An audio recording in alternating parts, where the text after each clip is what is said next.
Fala, leitores da Bíblia, muito bom dia, graça e paz. Estamos aí para mais uma leitura das Escrituras. Vamos ler juntos hoje Gênesis 47, 48, o Salmo 24 e também o capítulo 24 de Mateus, ok? Vamos orar? Ó Deus bendito, te agradecemos, ó Deus, porque o Senhor a cada dia tem nos abençoado.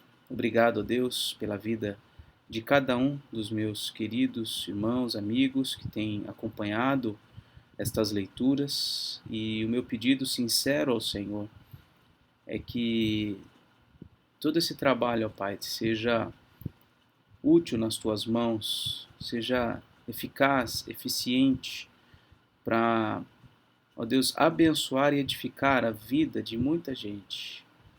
Eu te agradeço, ó Deus, pelas pessoas, pelos irmãos que estão acompanhando e peço que o Senhor abençoe ricamente suas famílias, seus lares, onde quer que eles estejam, ó Deus, deste mundo, Pai. Ó Deus, dá-me sempre clareza de entendimento, de raciocínio. O Senhor sabe como eu sou limitado, Pai, como eu preciso do Teu auxílio. Me ajuda, Senhor, para que eu possa não só compreender e aplicar a Tua palavra na minha vida, como também ajudar aqueles que estão unidos a mim, ó Deus, nesta empreitada, a fazer o mesmo. Abençoa-nos mais essa leitura, pedimos em nome de Jesus. Amém. Vamos lá então, Gênesis 47. Vamos puxar aqui. Então José foi e deu a notícia a Faraó: meu pai e os meus irmãos, com os seus rebanhos e o seu gado, com tudo o que tem, chegaram da terra de Canaã, e eis que estão na terra de Gósen. E levou 5 dos seus irmãos e os apresentou a Faraó. Então Faraó perguntou aos irmãos de José: qual é o trabalho de vocês? E eles responderam: nós, seus servos, somos pastores do rebanho, como já foram os nossos pais. Disseram mais a Faraó: Viemos para morar nesta terra, porque na terra de Canaã não há pasto para o rebanho destes seus servos, pois a fome é severa. E agora pedimos que o Senhor permita que estes seus servos morem na terra de Gósen. Então Faraó disse a José: seu pai e seus irmãos vieram para junto de você. A terra do Egito está à sua disposição. Faça com seu pai e seus irmãos, faça com que seu pai e seus irmãos se estabeleçam na melhor região da terra, que morem na terra de Gósen. E se souber que há no meio deles homens capazes, ponha-os por responsáveis pelo gado que me pertence. José levou Jacó, seu pai, e o apresentou a Faraó.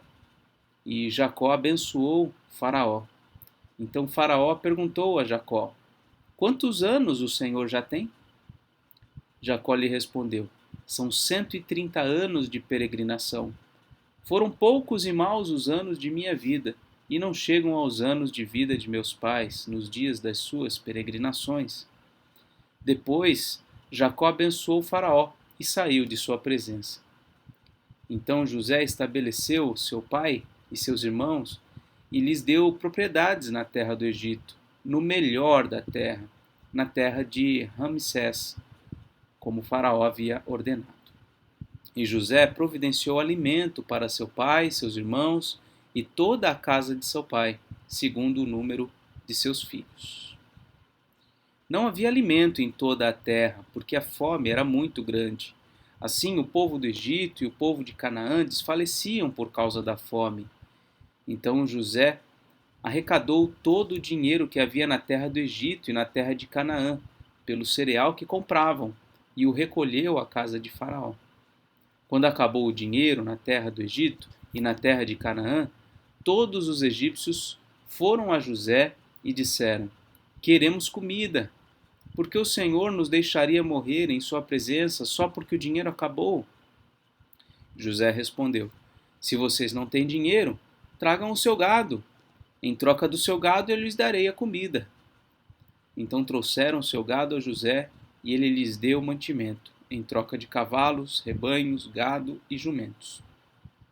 E José os sustentou aquele ano, em troca de todo o gado deles.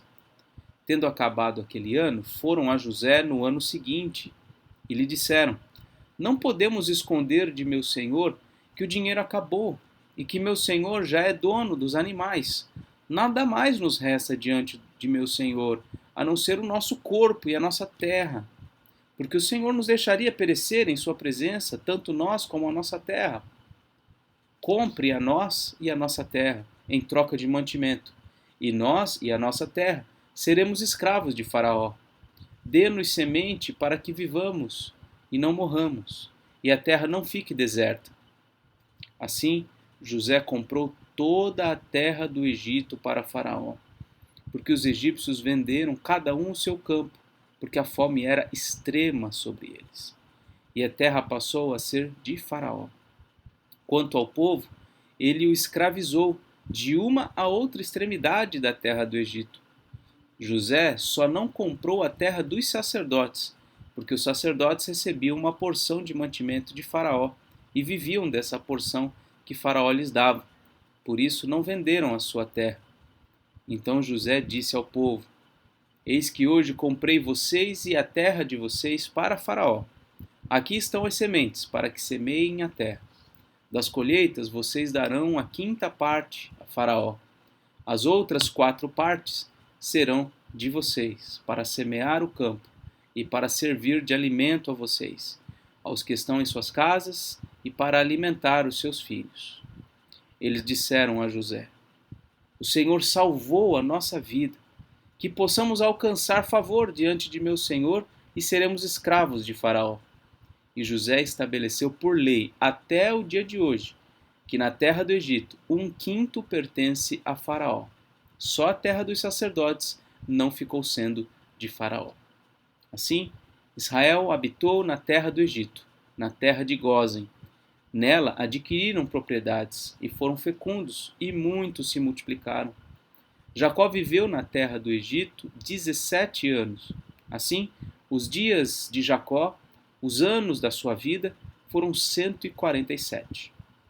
Aproximando-se, pois, o tempo da morte de Israel, chamou seu filho José e lhe disse: Se agora alcancei favor diante de você, peço que ponha sua mão debaixo da minha coxa e use de bondade e fidelidade para comigo. Peço que você não me sepulte no Egito, mas que eu possa descansar com os meus pais. Por isso, você me levará do Egito e me colocará na sepultura deles. José respondeu: Farei o que o Senhor me pede. Então Jacó lhe disse: Jure para mim. E José jurou, e Israel se inclinou sobre a cabeceira da cama.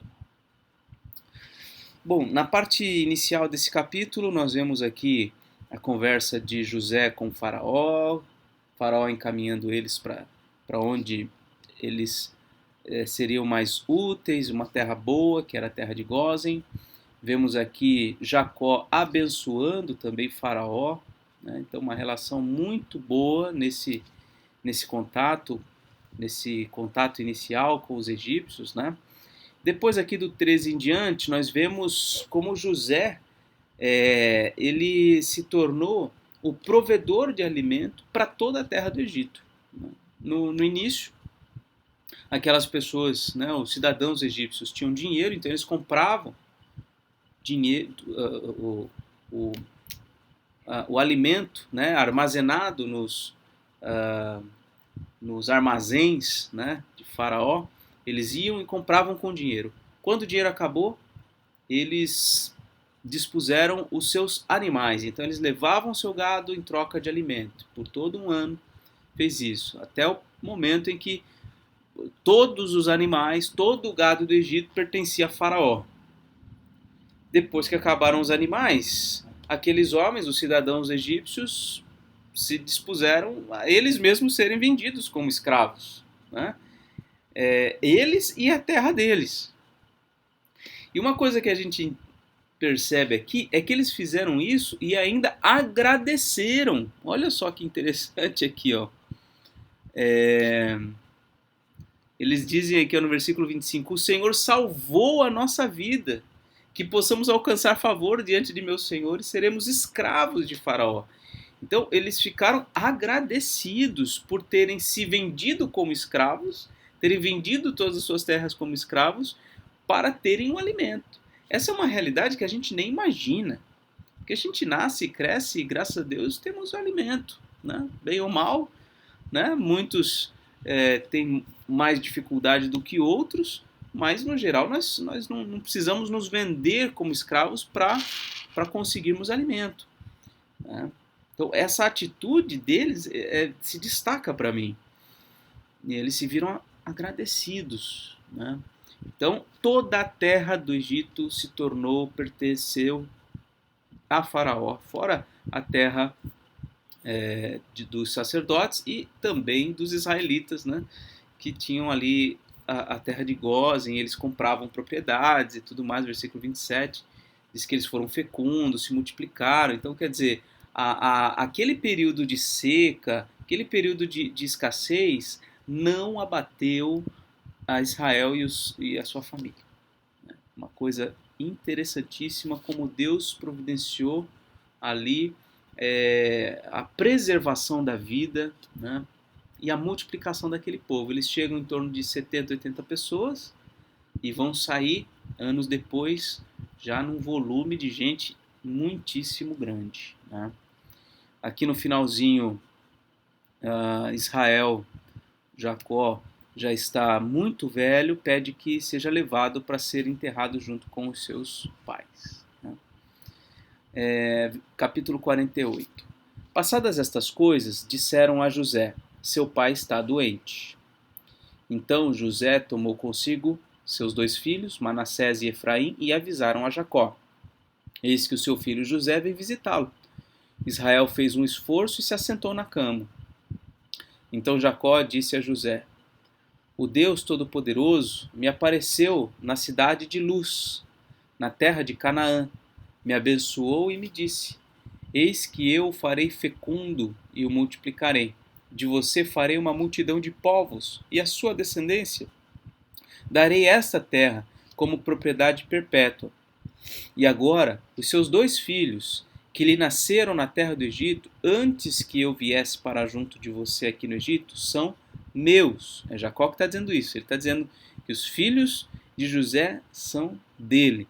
Efraim e Manassés serão meus, assim como Rubem e Simeão são meus. Mas os filhos que você gerar depois deles serão seus, segundo o nome de um de seus irmãos serão chamados na sua herança. Quando eu vinha de Padã, para minha tristeza, morreu Raquel, na terra de Canaã, no caminho, a pouca distância de Efrata. Eu a sepultei ali no caminho de Efrata, que é Belém. Quando Israel viu os filhos de José, perguntou, quem são estes? José respondeu a seu pai, são meus filhos, que Deus me deu aqui. Israel disse, traga-os para perto de mim, para que eu os abençoe. Os olhos de Israel já estavam fracos por causa da velhice, de modo que não podia ver bem. Por isso José levou os filhos para perto dele, e ele os beijou e os abraçou. Então Israel disse a José, eu não esperava ver o seu rosto outra vez, e eis que Deus me permitiu ver também os seus filhos. E José tirou-os de entre os joelhos de seu pai, E José, tirando-os dentre os joelhos de seu pai, se prostrou com o rosto em terra, diante dele. Depois José pegou os 2 filhos e os colocou diante do pai. Pegou Efraim com a sua mão direita, para que ficasse à esquerda de Israel, e Manassés com a sua mão esquerda, para que ficasse à direita de Israel. Mas Israel estendeu a mão direita e a pôs sobre a cabeça de Efraim, trocando as mãos, que era o mais novo, e pôs a mão esquerda sobre a cabeça de Manassés, cruzando assim as mãos, mesmo sendo Manassés o primogênito. E Israel abençoou José, dizendo, o Deus em cuja presença andaram meus pais, Abraão e Isaque, o Deus que tem sido o meu pastor durante a minha vida até este dia, o anjo que me tem livrado de todo mal, abençoe estes meninos, que por meio deles seja lembrado o meu nome e o nome de meus pais, Abraão e Isaque, que cresçam e se tornem uma multidão sobre a terra. José viu que seu pai havia posto a mão direita sobre a cabeça de Efraim e isto não lhe agradou. Pegou a mão de seu pai para mudá-la da cabeça de Efraim para a cabeça de Manassés. E José disse ao pai: Não assim, meu pai, pois o primogênito é este. Põe a mão direita sobre a cabeça dele. Mas seu pai recusou e disse: Eu sei, meu filho, eu sei. Ele também será um povo, também ele será grande, mas o seu irmão menor será maior do que ele, e a sua descendência será uma multidão de nações. Assim os abençoou naquele dia, declarando: Por vocês Israel abençoará, dizendo: Deus faça com você como fez com Efraim e com Manassés. E assim Israel pôs Efraim antes de Manassés. Depois Israel disse a José: Eis que estou morrendo, mas Deus estará com vocês e os fará voltar à terra de seus pais. Dou a você uma parte a mais que a seus irmãos, um declive montanhoso, o qual tomei das mãos dos amorreus, com a minha espada e com o meu arco. Bom, esse encontro de Jacó com os filhos de José também é bastante comovente, né? Ele já está ali velho, chama os meninos e os abençoa. Com dificuldade ele se levanta e ao abençoar ele troca as mãos. Ele põe a sua mão direita sobre o mais novinho e põe a sua mão esquerda sobre o mais velho. Ele dessa forma estava sinalizando ali que Efraim, que era o mais novo, estaria à frente do seu irmão, né? Teria uma bênção maior do que a dele. E parece fazer sentido com o restante da história de Israel, né? Do povo de Israel. Se você notar nos livros proféticos, várias vezes você vai ver todo o povo de Israel, ou pelo menos o reino do norte, que é o reino de Israel, sendo chamado de Efraim. Né? Judá, o reino do sul, e Efraim, o reino do norte. Interessante, né? Como aquela tribo ganhou certa proeminência mesmo. Então, e a gente vê que, um detalhe que eu ia até mencionar antes, é que Jacó ele teve 12 filhos e depois virão as 12 tribos. Mas, ao acrescentar estes dois aqui, Efraim e Manassés, totalizam-se 14, né? 12 com mais 2 são 14. Né? Então a gente vai depois refletir sobre isso, né? Como que depois vai chegar nessas 12 tribos de Israel, o que vai acontecer e tal, tá bom? Muito bem, essa foi a leitura de Gênesis, agora vamos ao Salmo de número 24. Salmo de Davi. Ao Senhor pertence a terra e a sua plenitude, o mundo e os que nele habitam. Porque ele fundou-a sobre os mares e sobre as correntes a estabeleceu. Quem subirá ao monte do Senhor? Quem há de permanecer no seu santo lugar? O que é limpo de mãos e puro de coração, que não entrega a sua alma à falsidade, nem faz juramentos com a intenção de enganar. Este receberá do Senhor a bênção e a justiça do Deus da sua salvação. Esta é a geração dos que o buscam, dos que buscam a face do Deus de Jacó. Levantem as suas cabeças, ó portas. Levantem-se, ó portais eternos, para que entre o Rei da Glória. Quem é o Rei da Glória? O Senhor, forte e poderoso. O Senhor, poderoso nas batalhas. Levantem as suas cabeças, ó portas. Levantem-se, ó portais eternos, para que entre o Rei da Glória. Quem é esse Rei da Glória? O Senhor dos Exércitos. Ele é o Rei da Glória. Como eu já mencionei anteriormente, os Salmos 22, 23 e 24 podem ser lidos de forma conjunta. Nós vemos ali, desde o 22, o 22 ele traz a realidade do sofrimento, da opressão, da perseguição, dos inimigos ao redor de Cristo, na sua crucificação. Ele se vê desamparado do seu Pai. No Salmo 23, nós vemos a certeza dele de que o Senhor, o seu Pai, está com ele é a sua satisfação, ele está com ele no vale da sombra da morte, ele há de realizar um banquete na presença dos seus adversários, ele tem certeza e esperança de que estará com seu Pai para todo sempre. E aqui, para fechar esses 3 salmos, o Salmo 24, ele revela aqui, na minha visão, né, um resumo de toda a obra de Cristo. Né? Porque, veja, ao Senhor pertence a terra e tudo que nela se contém. Ou, nessa versão, ao Senhor pertence a terra e a sua plenitude, o mundo e os que nele habitam, porque ele fundou-a sobre os mares e sobre as correntes a estabeleceu. Então, versículos 1 e 2, estão dizendo aqui, olha, a Deus pertence tudo, ao Senhor pertence todas as coisas. Do 3 em diante, quem subirá ao monte do Senhor? Ou seja, quem que vai chegar lá na presença de Deus e vai permanecer no seu santo lugar? Quem é este? Aí tem a descrição aí, o que é limpo de mãos, puro de coração, não entrega sua alma à falsidade, não faz juramentos com a intenção de enganar. Esse é quem vai receber a bênção, quem vai receber a justiça de Deus, né? Esta é a geração dos que buscam a Deus, dos que buscam a face do Deus de Jacó. Então, quem é esse?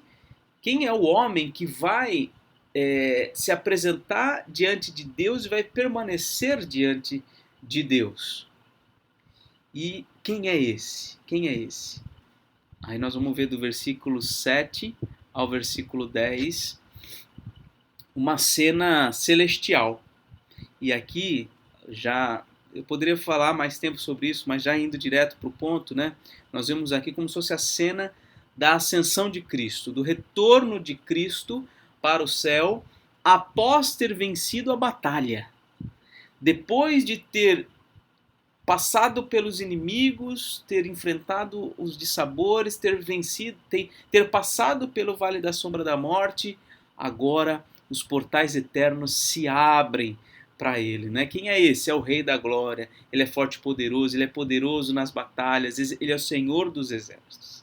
Então, desde o versículo 1 até o versículo 10, a minha interpretação é que este Senhor, a quem pertence todas as coisas, que criou todas as coisas, diante de quem nenhum homem é capaz de estar, porque não atende às qualificações necessárias, esse Senhor se faz homem, entra nos portais da história, nos portais da terra, ele vive e vence os inimigos, vence batalhas duríssimas e depois retorna para a eternidade como alguém vitorioso, alguém que representa um povo, né? Esses que buscam essa geração, ele é representante desta geração, destes que buscam a face do Deus de Jacó. Então, Salmo 22, sofrimento, muito sofrimento, distância do Pai, cruz. Salmo 23 é cruz também, mas é a certeza, a confiança de que as coisas terão um desfecho glorioso. E o 24 é o desfecho glorioso. Esse Deus Todo-Poderoso entra na história, vence os seus inimigos e retorna para a eternidade como alguém vitorioso, como alguém que resolveu todos os nossos problemas, né? Então, enfim, esse salmo é belíssimo. Foi sobre este salmo que eu preguei no meu sermão de prova no seminário, né? O último sermão dos 4 que a gente tem que pregar ao longo do curso. Esse foi o último e estudei bastante. Foi muito legal estudar, muito, muito edificante quando a gente se debruça sobre um texto, lê bastante sobre ele, tenta entender em profundidade. Então, um salmo que eu particularmente aprecio muito, muito mesmo.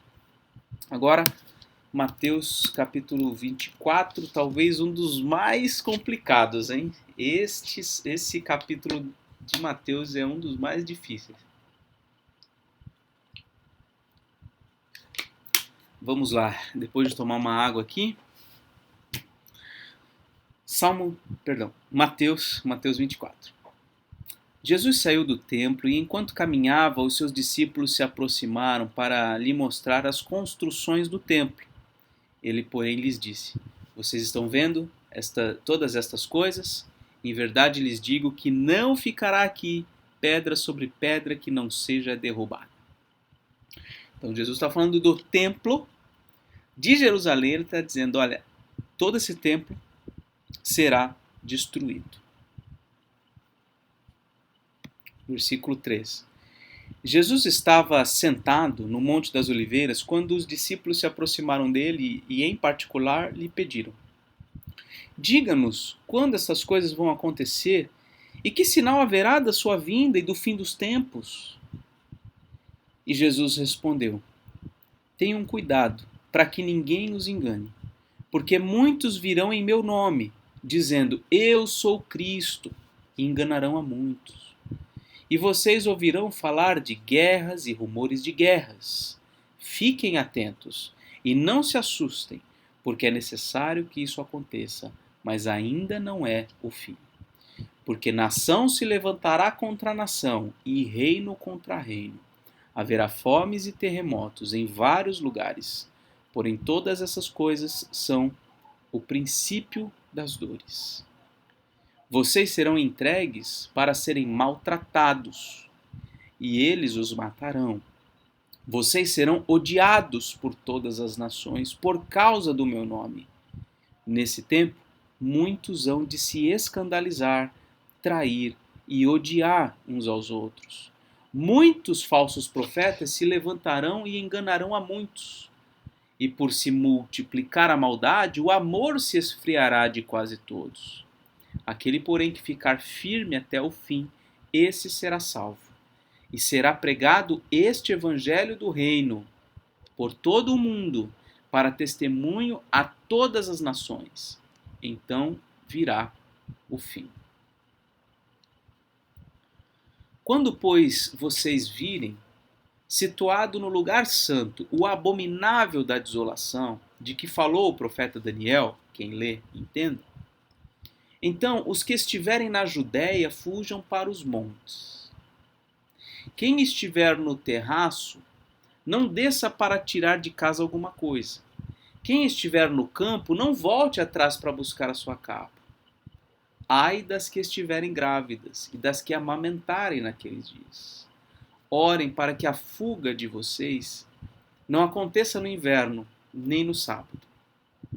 Porque nesse tempo haverá grande tribulação, como nunca houve desde o princípio do mundo até agora, e nunca jamais haverá. Não tivessem aqueles dias sido abreviados, ninguém seria salvo. Mas por causa dos escolhidos, tais dias serão abreviados. Então, se alguém disser a vocês: olhem, aqui está o Cristo, ou ali está ele, não acreditem. Porque surgirão falsos cristos e falsos profetas, operando grandes sinais e prodígios, para enganar, se possível, os próprios eleitos. Eis que tenho predito isto a vocês. Portanto, se disserem a vocês: eis que ele está no deserto, não vão para lá. Ou se disserem: eis que ele está no interior da casa, não acreditem.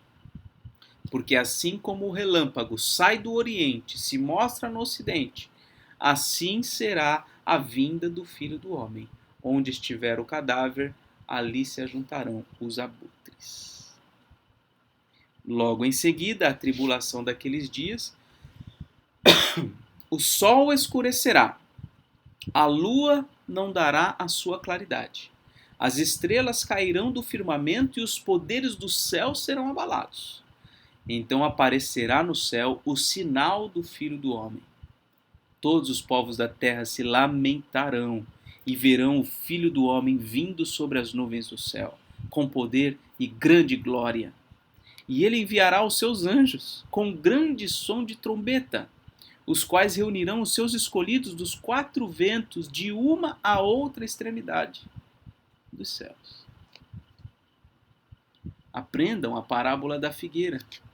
Quando já os seus ramos se renovam e as folhas brotam, vocês sabem que o verão está próximo. Assim também vocês, quando virem todas essas coisas, saibam que está próximo, às portas. Em verdade lhes digo que não passará esta geração sem que tudo isso aconteça. Passará o céu e a terra, porém as minhas palavras não passarão.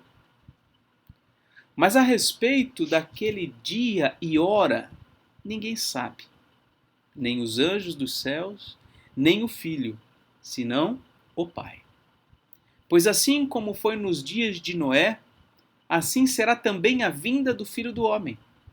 Pois assim como nos dias anteriores ao dilúvio, comiam e bebiam, casavam e davam-se em casamento, até o dia em que Noé entrou na arca, e não o perceberam até que veio o dilúvio e os levou a todos, assim será também a vinda do Filho do Homem. Então, dois estarão no campo, um será levado e o outro deixado. Duas mulheres estarão trabalhando no moinho, uma será levada e a outra deixada. Portanto, vigiem, porque vocês não sabem em que dia virá o Senhor de vocês. Porém, considerem isto: se o pai de família soubesse a que hora viria o ladrão, vigiaria e não deixaria que a sua casa fosse arrombada. Por isso estejam também vocês preparados, porque o Filho do Homem virá a hora em que vocês menos esperam. Quem é, pois, o servo fiel e prudente, a quem o Senhor deixou encarregado dos demais servos, para lhes dar o sustento a seu tempo? Bem-aventurado aquele servo a quem seu Senhor, quando vier, achar fazendo assim. Em verdade lhes digo que lhe confiará todos os seus bens.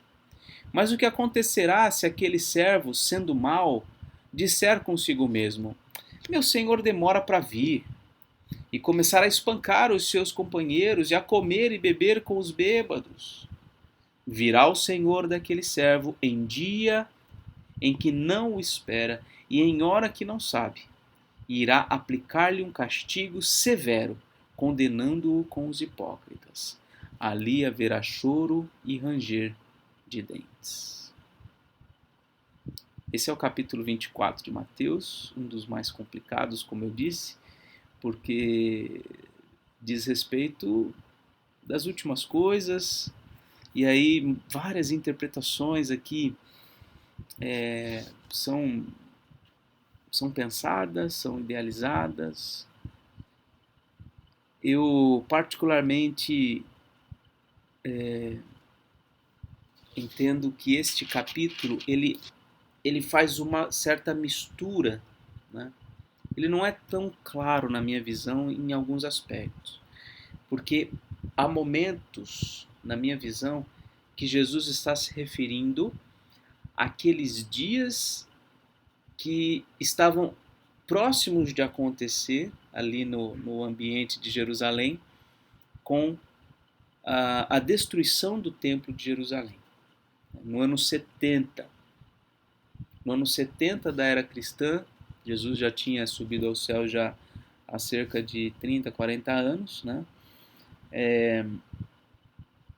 Uma perseguição muito intensa contra os cristãos, né? Contra o povo de Jerusalém, enfim, algo assim que acaba desestabilizando toda aquela cidade. E eu creio que boa parte do que é dito aqui neste capítulo diz respeito a este evento mais próximo. Mas muito do que é dito sobre este evento no ano 70 também parece se referir a coisas que estão por vir no final dos dias. E aí entra uma perspectiva profética que Jesus está demonstrando aqui, que é muito semelhante à perspectiva profética dos profetas do Antigo Testamento. Algumas das profecias do Antigo Testamento tinham uma aplicação, assim, uma aplicação, um cumprimento, melhor dizendo, um cumprimento mais próximo e outros cumprimentos mais distantes, mais para frente, bem depois. Então, essa é a perspectiva profética. O profeta, no momento em que ele está pronunciando aquela profecia, ele próprio não tem noção clara da cronologia. Alguns eventos vão acontecer mais próximos, outros mais no futuro, né? Mas ele vê como se fosse um quadro, tudo no mesmo plano. Entende? Me parece que esse capítulo 24 também tem essa perspectiva profética. Parece que Jesus está colocando tudo no mesmo plano, mas algumas coisas estão na frente e outras coisas estão atrás. E não fica tão claro assim para a gente discernir o que está na frente e o que está atrás. É por isso, na minha visão, que há essa complexidade para a gente entender este capítulo. Muita teoria escatológica se forma a partir dessas palavras de Jesus, né? A questão do arrebatamento, da grande tribulação. E aí muitas correntes teológicas vão tentar criar aqueles organogramas todos detalhados, quando vai acontecer isso, quando vai acontecer aquilo. E na minha visão, tudo isso é bobagem. Jesus não está dando aqui uma perspectiva cronológica. Ele não está favorecendo a construção de uma tabelinha, né? O que vem primeiro, o que vem depois, o que vem na sequência, assim por diante, uma sequência de eventos. Parece que Jesus está montando um quadro geral. E de certa forma, na minha visão, isso é bastante intencional. Não é porque Jesus não sabe de tudo, embora tenha um trecho, né, que fala que ninguém sabe, nem o filho, somente o pai sabe, né? Mas tudo isso é intencional na minha visão, porque justamente a vontade do Senhor para a nossa vida, como era para os discípulos que estavam ouvindo ele naquele dia, a vontade de Deus para eles e para nós ainda hoje é de manter no nosso coração e na nossa mente o fato de que a volta de Cristo, os últimos dias estão próximos. É manter no nosso coração a expectativa de que algo muito logo ali está para acontecer.